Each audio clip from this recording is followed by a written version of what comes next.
All right, make sure everything looks good. Here we are, ready to go. Let me grab a sip of coffee. Won't be seeing Atletico for a while, but that's how times are. So, welcome to the first episode of Coronacast. I have been out of the podcast game for a few years, but nothing quite like a global pandemic to bring me back in. Just when you thought I was gone, I had to be thrown back in here. So, welcome to the first episode of Coronacast. The biggest reason that I'm starting this out is not necessarily to get any views or listeners or really, I would love to get that stuff down the road, but right now what I'm doing is just I'm a person who works best and my thoughts come to me most clearly when I'm able to speak things and talk to people about stuff. And so for me and my anxiety about this whole situation, it's going to be best for me if I can solve it via the use of my words and just the ability to get things out there and say what I've been feeling and what I've been thinking. And so you may agree with me, you may disagree with me. Please bring that into the conversation. I'll drop my socials right here, so you can follow me on Instagram, Twitter, and Facebook, where I'll be putting a lot more stuff out there. So make sure you go check that out. I also have a Patreon that I'll put right there, so that way you can go follow me if you so feel inclined. Obviously we're getting started out, but you're able to hop on in the early stages, which is if we had caught Corona in the early stages, we wouldn't have been in the same place we are now. So hop on board early before you get quarantined, and you'll want to. So like I said, this is just going to be a good way for me to get my thoughts out about Corona, talk about where we've been, where we're going, and all that different stuff. And so without further ado, let's get into it. So for the use of references, I'm going to talk about March 11th as kind of the day the pandemic hit in America. Obviously, I had been tracking this since about early January when some of the cases out of China were starting to get really, really bad, and sources that I really trust were talking about the coronavirus and the potential of it coming here. I don't think I didn't really hear anything about it hitting America and hitting it so hard until probably mid-February when we were kind of bracing for this. Obviously, the federal government and most people were not ready for it at all. But mid-February was kind of like when people were saying, oh, shit, this might come to America and might hit us hard. And then March 11th, that's when shit hit the fan. So March 11th is a day that I won't forget. I already, early on the morning of my birthday was on March 9th, and that day was the markets opened and just immediately went into a tailspin. So I was talking with some of my coworkers at The Identity Tampa Bay. I'll drop their socials up right here so that way you can go check them out. They've done a lot for me, so why don't you do some stuff for them? And, on that day, March 9th, I was talking about the stock market crash because the lowest the market got after the 2008 recession was March 9, 2009. And then, March 9, 2020 is when we had one of the biggest daily drops ever. But what really woke me up and kind of hit all those anxiety buttons inside my head was on March 11th, which was this past Wednesday. For those of you who want to know, I'm recording on March 15th, so that way things are changing by every 30 minutes now. And so just in case you want to find out and see exactly what's going on, that's your reference. But I remember going into work on March 11th and seeing that, okay, the San Jose Sharks were thinking about playing without fans. The Warriors were thinking about playing without fans. The NCAA had it up in the air. And it was one of those days where I couldn't keep myself off Twitter. Every time I refreshed, there was some new news. People were starting to panic. People were starting to say, oh, this is nothing. This is nothing. I mean, there was that whole spectrum of thoughts on the whole issue. And then 4 p.m. Eastern is when stuff started to really escalate quickly. And the first thing that happened was the NCAA came out and said, we're going to play the tournament without fans. Well, that was crazy, especially being in Tampa, because Amalie Arena was supposed to host the first and second round tournament matchups. And obviously that was going to be a huge hit for commissions. Everything like that was going to happen. And then after that, stuff just continued to escalate and escalate and escalate. I remember, seeing tweets after 4 p.m. of the Rudy Gobert and the Jazz and the Thunder being pulled off the court in Oklahoma City. And then all of a sudden it comes out like 20 minutes later, once Rudy Gobert tests positive for Corona, that the NBA season is suspended. And then just like that, everything else has followed. All 4 major sports have been delayed. Almost every other sport except the UFC has been suspended or will not return to action this season, which is kind of crazy. The UFC that's a whole nother episode on its own. But this is kind of where we stand on March 15th, Sunday, March 15th, is that we've had all this stuff go on, and just craziness from the time on Wednesday to today when I'm recording.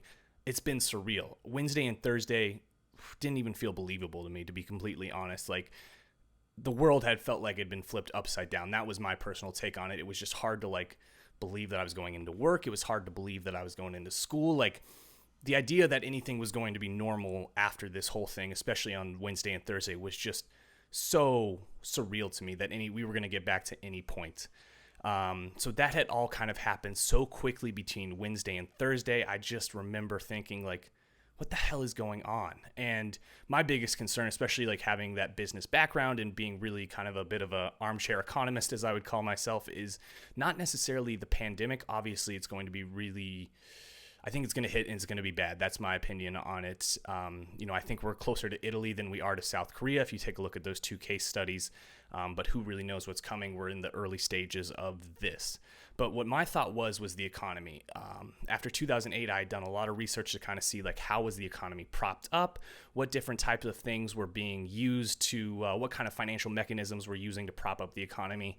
And obviously it had gone up and up and up under Trump. I mean, we had just hit a high previously in February. And I think one of the things that, like, we should really think about, though, is that recovery was a 1% recovery. I mean, that was the biggest businesses. That was the wealthiest people were getting that recovery.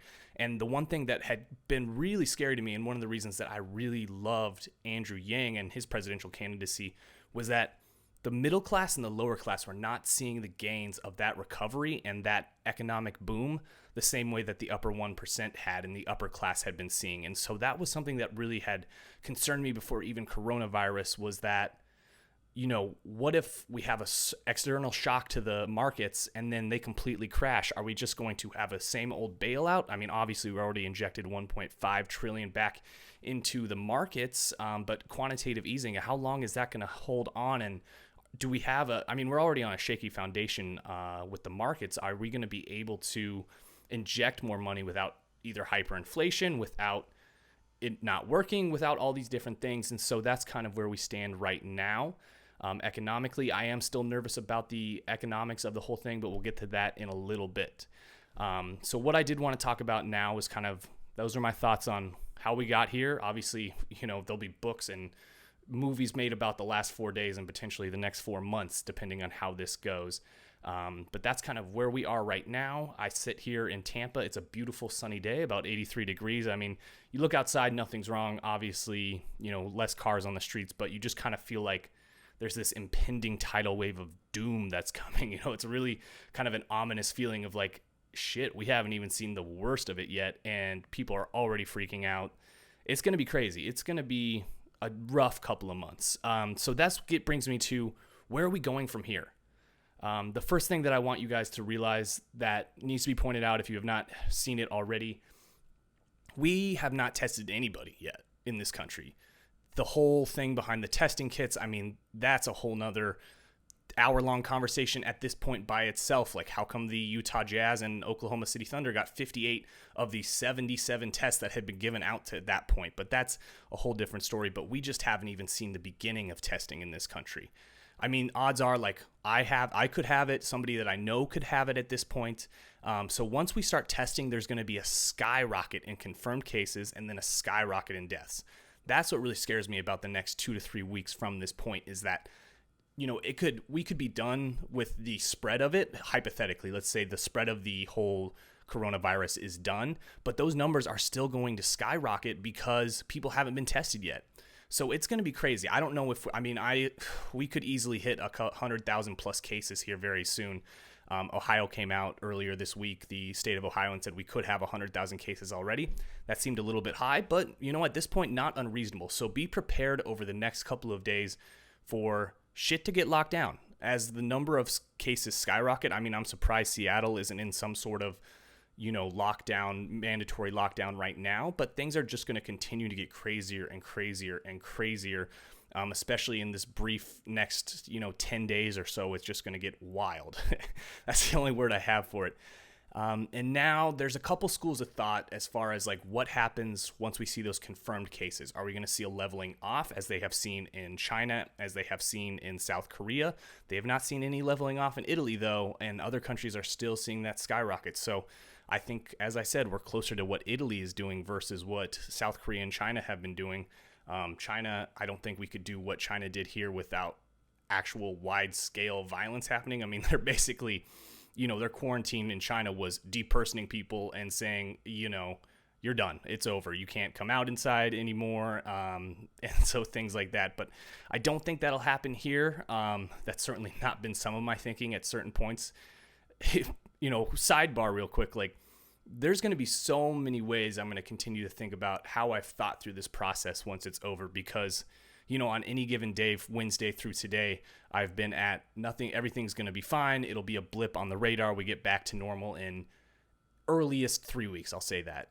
But then also 10 minutes later, I'm thinking, oh my gosh, we could go on a lockdown and boots could be, boots on the ground in the next, 2 days or something like that, as far as like military and things like that. So, for me, like trying to be able to find that stability in my thinking is certainly something I'm going to have to think about and really going to need as we move on, especially as I move up in my careers and things like that. Sorry, I just got a text message that I need to clear out of the way so it doesn't distract me. So moving on, continuing, I guess, with where we are right now. The question now is, how long is this going to take for us to recover out of? And I'm not speaking anything economically right now. Clearly, right now I'm just speaking on the pandemic itself. And so where do we go from here? How long is this going to take? Now, like offices and certain school districts have been 1 week, 2 weeks, 3 weeks. To me, that seems really generous, really, really generous if we're out of this in 2 weeks. Nothing in my intuition, nothing that I have seen from people that I've talked to people that I follow on Twitter, to any of the other statistics tells me that we're going to be out of the weeds of the pandemic part of this in 2 weeks. My best estimation would be 6 to 8 weeks until we get something like this under control. So, I certainly don't have the money or the space to prep for 2 months of food. I think grocery stores are still going to be open, things like that. But as far as like getting out of the weeds on a medical basis, it's going to be a long 8 weeks. And I pray and think about my friends in the medical community right now. I know quite a few nurses back from St. Louis University and just in other spots. I know I have a couple friends still in med school, things like that. And so, they're going to be slammed. And I wouldn't be surprised if my good friend Rob Green, who's in dental school right now, I mean, depending on how bad it is, like, could he be called out of school to say, hey, you got to go help in the field? Like, that's a possibility right now. Our med school students going to have to work. I hope that, I'm able to go out there and help if, it really gets that bad. But like anybody with any sort of medical experience, whether that be CPR, first aid, you should be ready to go at any point, because we don't know the trajectory of this thing. And quite frankly, the government's response on this has been shit, absolute dog shit on this response. And to be honest, I think that this whole scenario is going to lose Donald Trump a re-election or any bid at a re-election. The whole political things aside, we'll talk about that later. But the handling of this, that's another movie and book in and of itself. So continuing on with, the next 6 to 8 weeks would be my prediction as far as like how hairy things are going to get from a pandemic and health-wise. The healthcare system is going to be slammed. I mean, if you had followed my story at all, I've been in the deep parts of the medical system with a chronic and severe illness during my sophomore year in 2015. And it was dysfunctional at that point. I mean, I had great care, but you could just see the dysfunction at a moment when we weren't having all these issues. It's going to get bad in those hospitals in the next couple of weeks. And so please be praying and please be thinking about and sending money to anybody that can help as far as nurses or doctors or things like that. I mean, in Italy, they're saying they're picking who's going to live and who's going to die. And is that a possibility here? It absolutely is. It absolutely is. I mean, to be completely honest, somebody that could die. Like, that is what I'm gathering from the information that I've seen. And, there's a lot of people out there, some people that I know that are just saying, oh, it's just a flu or it's overhyped or things like that. And certainly it could be overhyped. I mean, we don't really talk about, because we don't talk about anything in this country, we don't talk about how big of a killer the normal seasonal flu is for most people. Are we going to even see those numbers? Potentially not, but I think what we got to think about is the deadliness and the transmission rates of these diseases, and that, for the 80 plus category, from the best, from the CDC and other sources that I've seen, it's 15+% mortality rate at 80 plus. And then, even like I think about my mom who's in the, 50 to 59 range, that's still a 1.3% chance of mortality rate at that point. So it gets a little bit scary. I mean, I'm not really concerned about myself, but the biggest thing is I could be a carrier right now. And to be completely honest, it was unofficial St. Patrick's Day this past weekend. Every Instagram story I saw was people out and partying and things like that. I'm going to be honest. I would probably not post any pictures on social media of you smiling with a cute caption or anything like that of this past weekend. I don't think those will age very well. So if you got any, beach pics or, resort pics or anything like that, I would probably hold off on posting those for quite a while, because I don't think, posting something back from March 11th on is going to look that great. But I have said, if you follow me on Twitter at Josh V. Coot, go do that. But if you follow me on Twitter, I said I'm not going to start panicking until the Instagram models start panicking. They don't know shit has gotten real. They haven't gotten to that point yet, but it's coming. So as far as the healthcare is concerned, I don't think it looks good, especially for not the 6 to 8 weeks.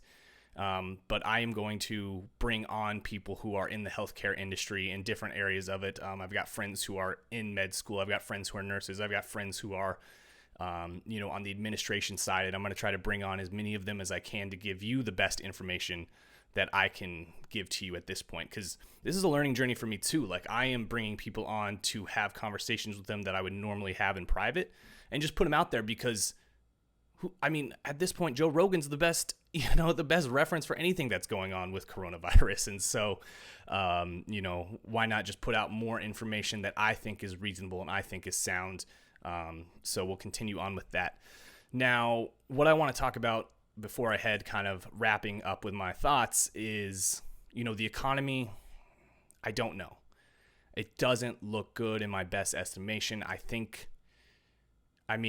feel like every week this goes on, it could add another month to the recovery of the economy. I think we were due for some sort of recession. We were due for a bear market. And I think each week we add on to this corona panic and this corona, the actual costs and tolls of this thing is going to add a month plus to the pending recovery and things like that. So I can only hope that, what's going to happen is that there'll be some sort of transfer in wealth or transfer in skills from the higher class, from the 1%ers down. I don't have a lot of faith in that, but this is a good opportunity for the economy to reset. As the great Ron Paul would say, a recession is like wildfire. It burns out the bad growth. And I think at this point, we've got a lot of bad growth that needs to be burned away. And so, like, my biggest piece of advice right now would be move money into a credit union, take it out of a bank. Like, my federal credit union that I use in Colorado is way better than the bank that I use. I'm not going to name the bank, but move your money into a credit union at this point. That could be a long-term strategy. I don't have any money in the market, so I'm not real worried about that. Inflation would be my biggest concern. And then especially, like, I am looking for a job once I graduate from the Vinnick Sports Entertainment program this May. I don't know. At this point, my thinking on where that job search is go back to Denver, because it's going to be a reset. For many, many people, it's going to be a reset. I think I'm going to go back to Denver and just take the first job that I can. I think a lot of people, if you're graduating this year, I take the first job that you can, because who the fuck knows who's going to be hiring in the next 6 months. We just don't know. Do that. Sign up for Postmates, Grubhub, whatever. I think those things will still be very good, very reasonable to use, and especially as we see a recession lasting for however long.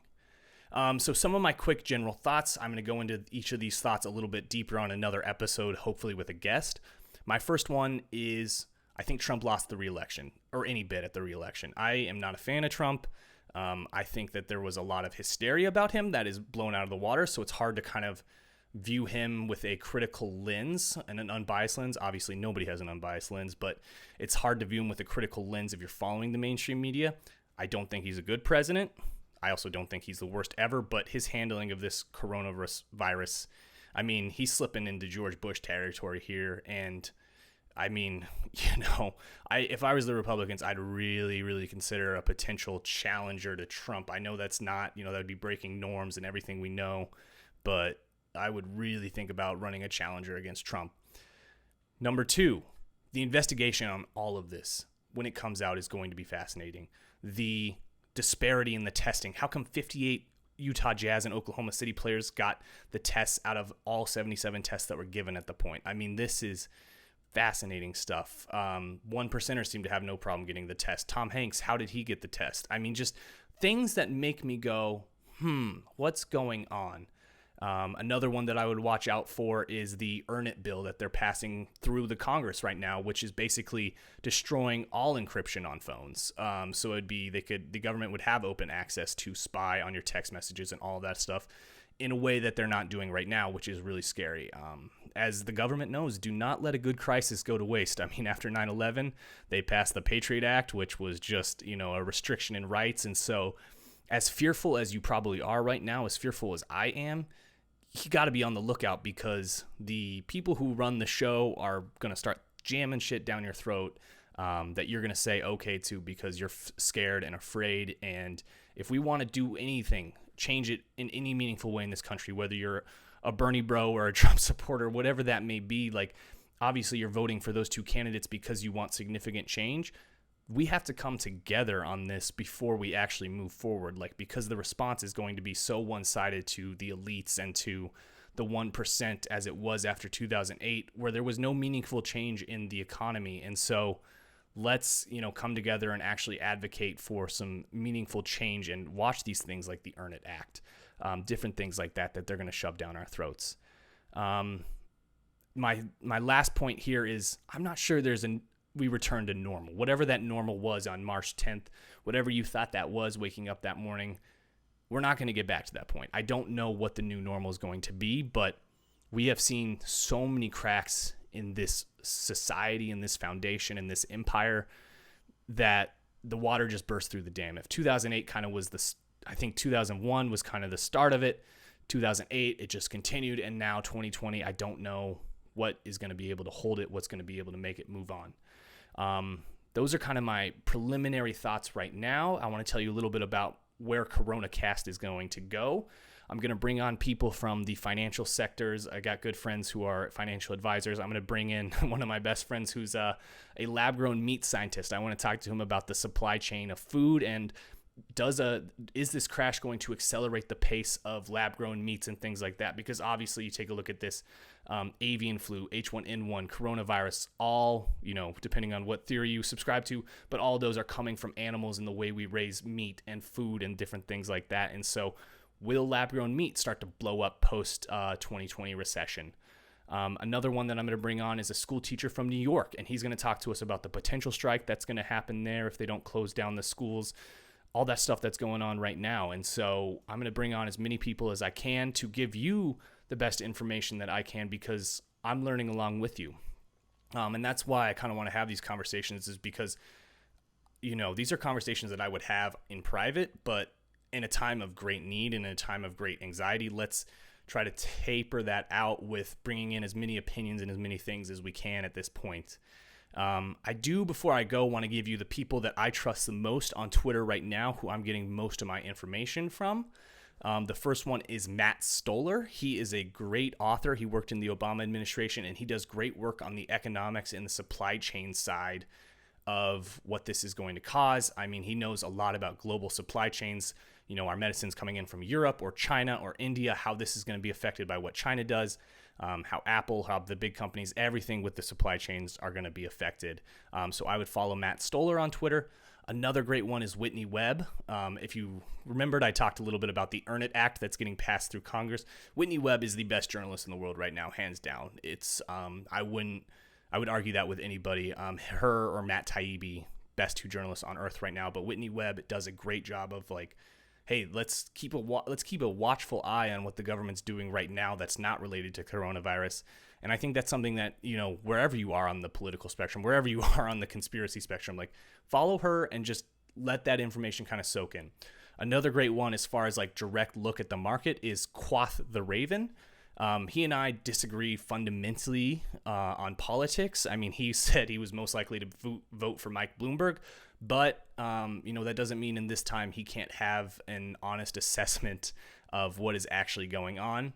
And then finally, from the medical side, Eric, he's at Dr. Eric Ding. He is one of the people that's been most out there on TV and just kind of, I think, gives the most sobering reality to what's actually going to happen over the next weeks and months. And so give those people a follow on Twitter. They've been people that have been very helpful as far as what I am thinking about in this process. I mean, I'm still, am I going to go home back to Denver? Am I going to stay in Tampa? I don't know where that is.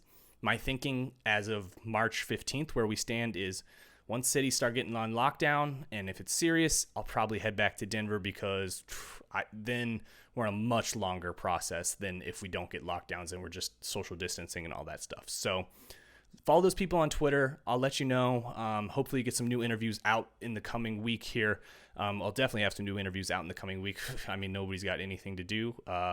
So while you're filling your minds with content and, real quick, I do want to say the solution to this problem is like what most Americans are doing anyways, just sitting on your ass and watching TV. Stay inside. I mean, that's what we've been doing all the time anyways, So if Americans know anything, it's how to occupy their minds with screen time. And so we'll just tick those numbers up. And that's why I will have Coronacast. I'm also going to start more of a comedy show called Quarantinaville. Trademark pending on that show name, but Quarantinaville is coming your way, and then hopefully post-corona, we're able to transition this back into different type of podcasts and videos and things like that on the Entitled Opinions Network. So watch for all that stuff. Thank you so much for joining me today, and I will have, follow me on my socials, dropping them down right here again, and then, good luck, stay safe. Please, please, please reach out to me. I want to have as many people on Coronacast as possible. I want to get as much information out there as possible, no matter where you see it. Shoot me a message on my DMs, wherever it may be, and then we're fighting this from here. So stay safe, stay healthy, and continue watching the show. Thank you so much. Bye.